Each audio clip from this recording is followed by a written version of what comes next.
Waheguru Ji Ka Khalsa, Waheguru Ji Ki Fateh. I was thinking about how we live and choices that we make.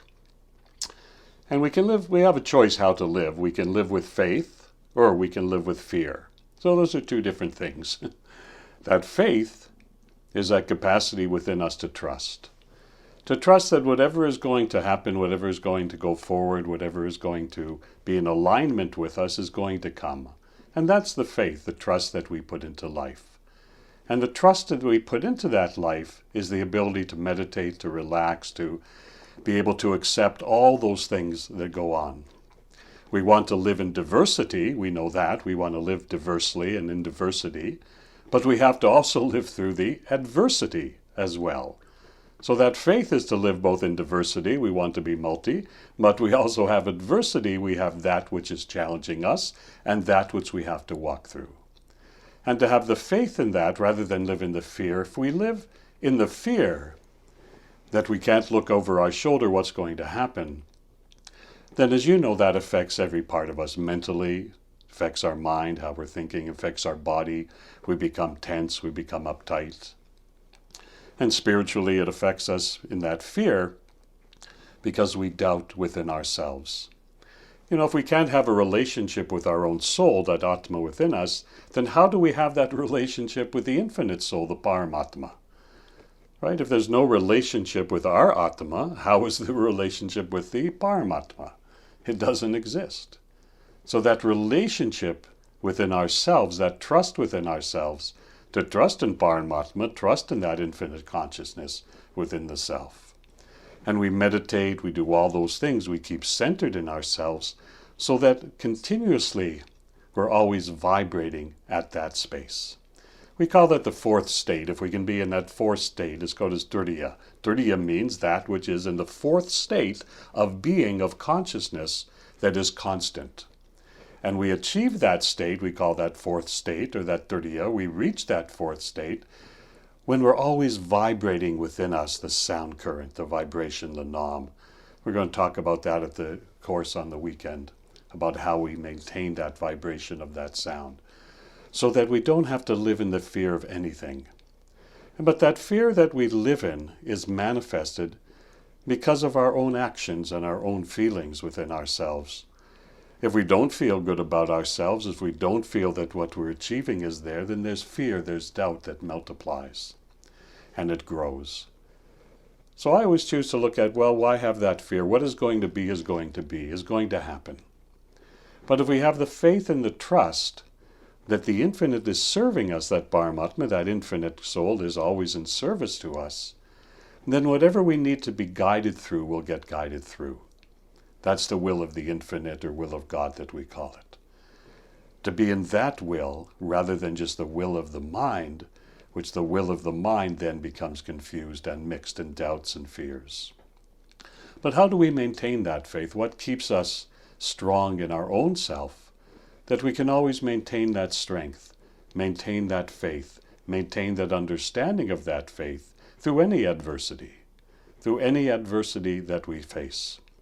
Because what I understand through my belief and the teachings I follow is that even that adversity is given for a reason.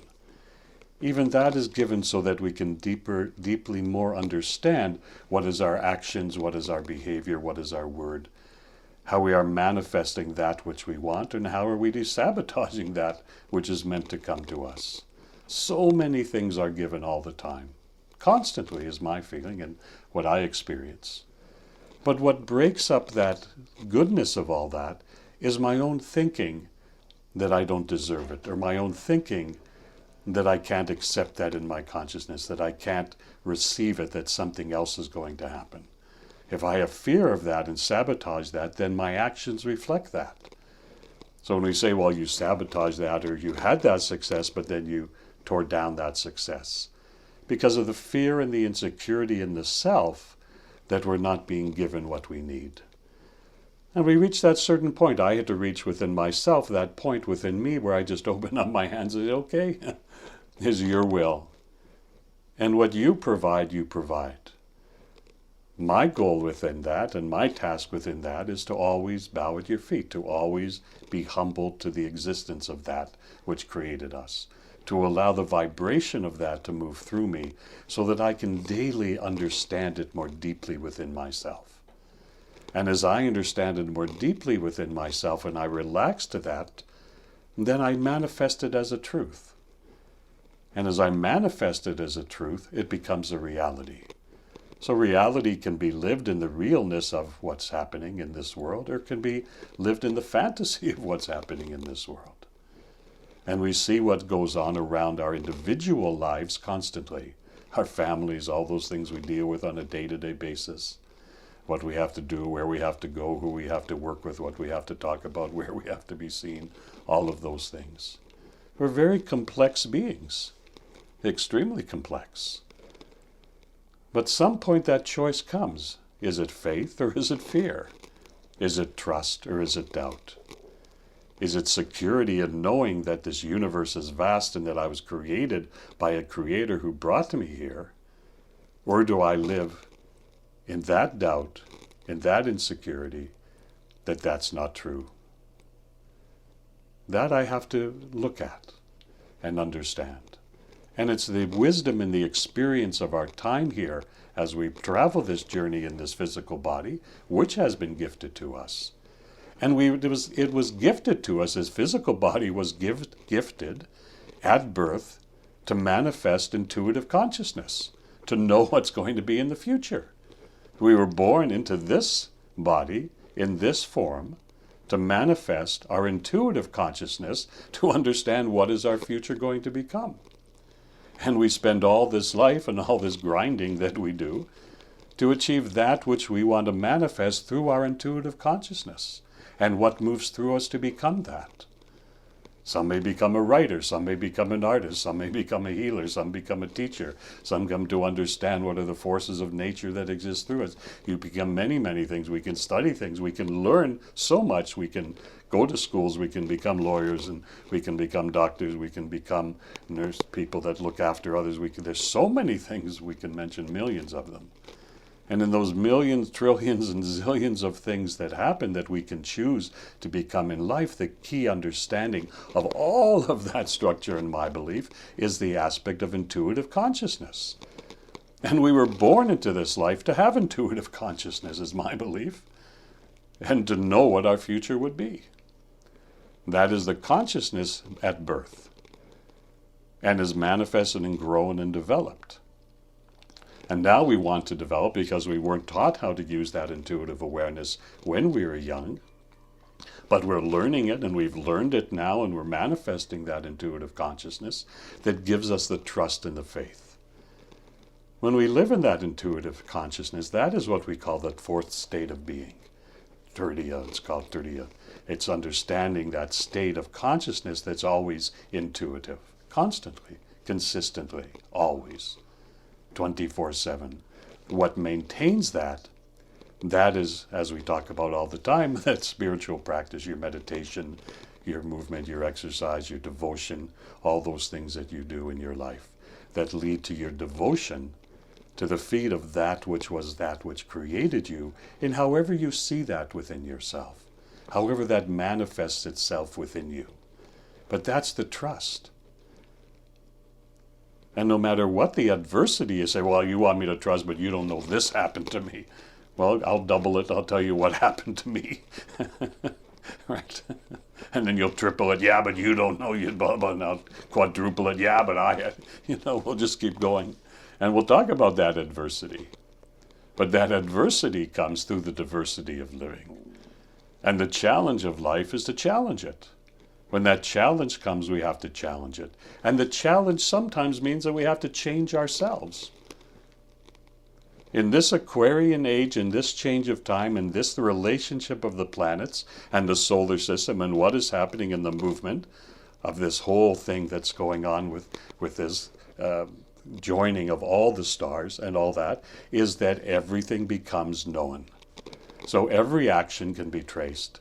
And any action can be known, can be seen, can be judged, can be known, can be looked at.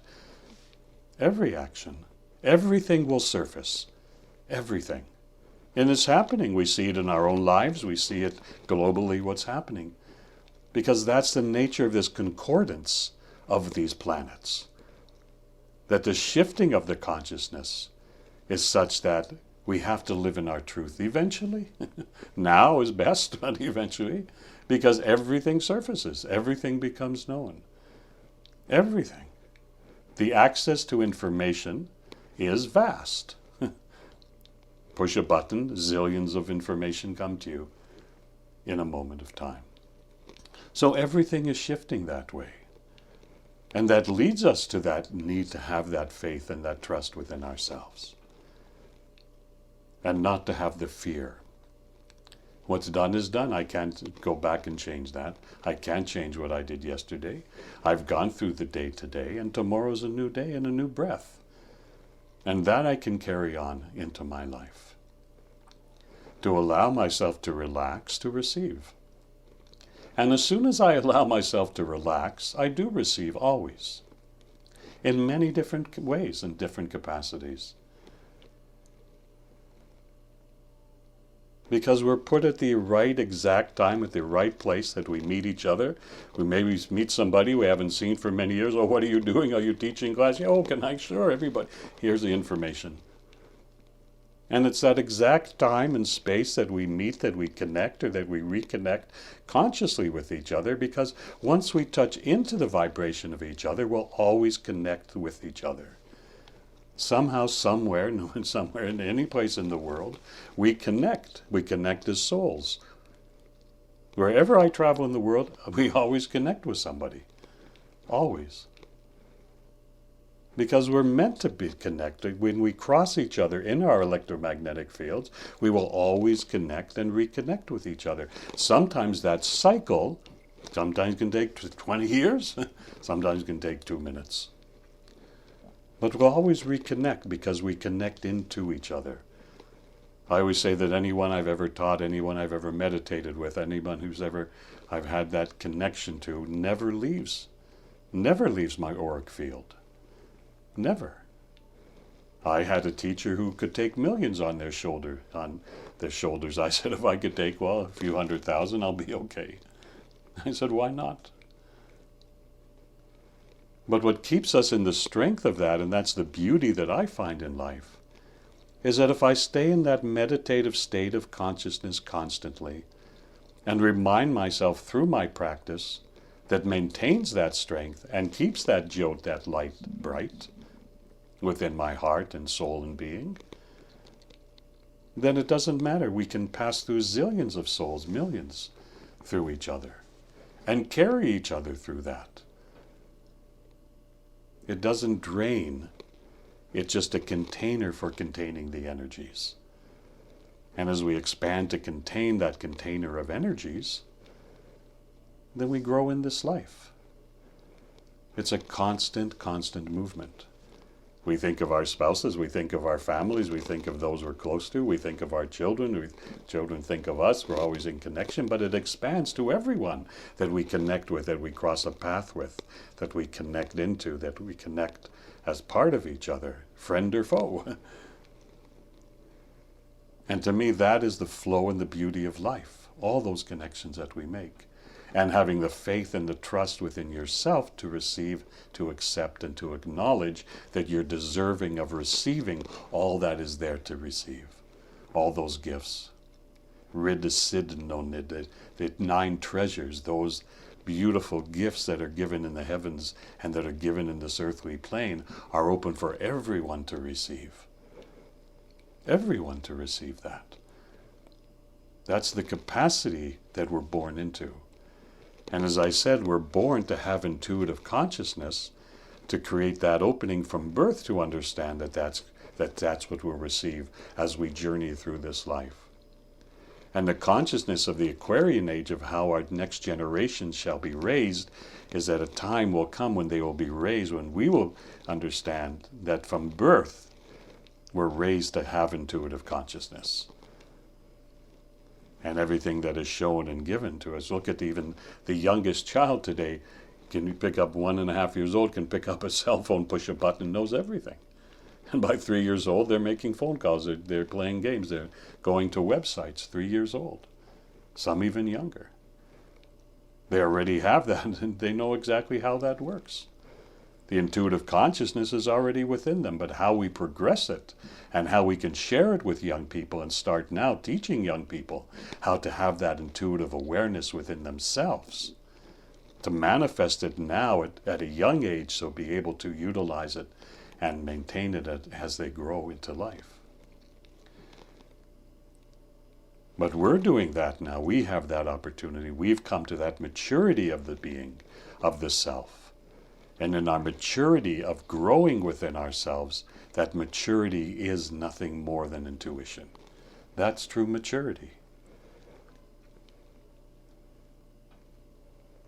And intuitive intuition gives us our youthfulness, gives us our joy, prepares us for what is tomorrow, and allows that which we don't know to come. We say there's no beginning and there's no end, that it's just a flow through us. Then that which we even don't know shall come to us. And when it comes to receive it, to know that we're blessed, that's the blessing of life. We honor ourselves, we go to the altar, we become a native to our altar. And at the feet of our altar, that's where we bow our head. At the feet of the Guru, we bring our forehead to the floor in front, and we say, Guruji, give us whatever that is is there. I'm here, just that vessel to receive, or in your consciousness to understand that when you become a native to your altar, that's the alternative. Become that native to your altar, whatever that is that you have reverence for, and bow at that feet of that which you have reverence for. In my faith belief, we go to Guruji to have that faith, to bow our head at the feet of Siddhi Guru Granth Sahib Ji Maharaj. In your faith belief, come to the altar that is there for you to be. That's why you become native to that. And as soon as that process is, there's a consciousness that you're showered with the gifts. It's a very simple process in reality, but I'm too busy to do that. I don't have time, I can't, right? We have hundreds of excuses why we can't do it, but a simple act every day. Create that altar in your home, whatever that is for you. You have a certain picture you have. I know one person had Guru Nanak, Jesus, Moses, Buddha, you name it, was on there. Everybody was there. Or that favorite crystal that you have, or something that reminds you. And that becomes a very sacred spot, and it grows in that sacredness in your household. And it emanates from there into your entire household. And that becomes a very sacred space.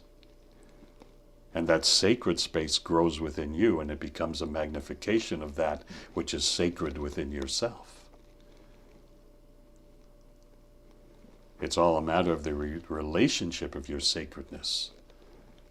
It's not that I just have a duty, I have to do that. Nay, it's that I have that which in me, which is the sacredness which I honor as I bow at the feet of my Guru with that sacredness, to bring the sacredness of that energy into my body, into my being, so that I'm grateful for everything that exists. And through that gratefulness, I receive that which, whatever it is that's meant to come. And have the patience to allow that to flow. So simple ways of just to understand it. And that's the challenge between faith and fear, right? We challenge ourselves between faith and fear. And that fear hits us sometimes. And watch what happens within you when that fear hits. I know when fear hits in me, everything goes out the door, decisions are made, and I don't think what's the consequence or what's going to happen. I react. Fear will always lead to reaction. Reaction will always be in a fear. Action comes through faith and trust. And we look back sometimes, well, if I only had faith in that, and I do it the same. If I only had faith right at that time, rather than have fear right at that time, how would have things been different? And then we learn from it. Okay, then let's make it different. Let's understand it in that difference and navigate through this life with faith. It's a navigation through life with faith and how that is represented in our own personal practice and our spiritual practices and our faith devotion. You may tell many religions, what do they say all those religions are? Well, that's my faith. My faith is in this belief. My faith is in that belief. My faith is in the belief of myself. My faith is my belief in you.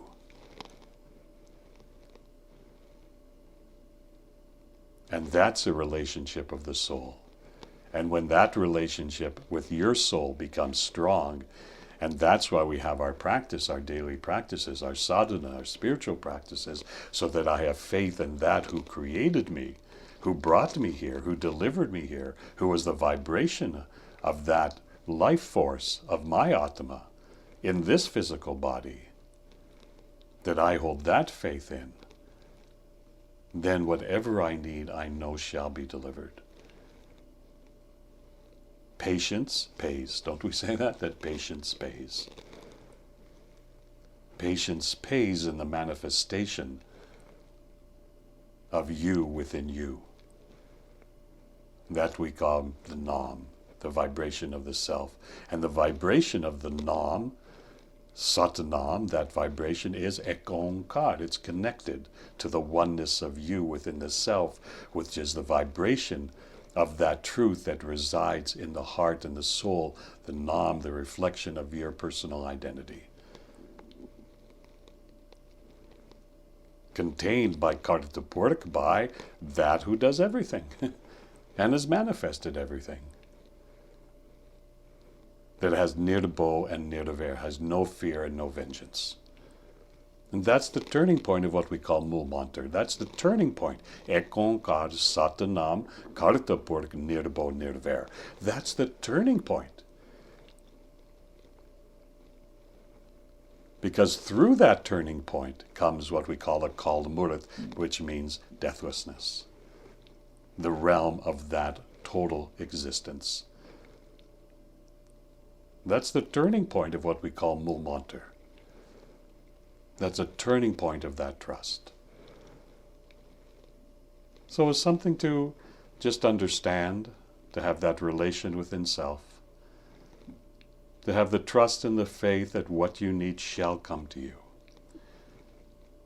That's why we never lose hope. I never lose hope because I trust and I believe that what shall manifest in the years to come and in generations to follow shall be the consciousness of intuitive understanding, intuitive relation, intuitive governance that shall benefit in the entire humankind unto infinity. So let us pray for peace in this world. Let us get through to our tomorrow so we can manifest our future and create that future. Because the children of the future and our children have a vibration within them that is much deeper than we even know. But we still have to become those mentors, those teachers, those ones who understand, to help guide these generations to inherit a world of peace. Waheguru Ji Ka Khalsa, Waheguru Ji Ki Fateh.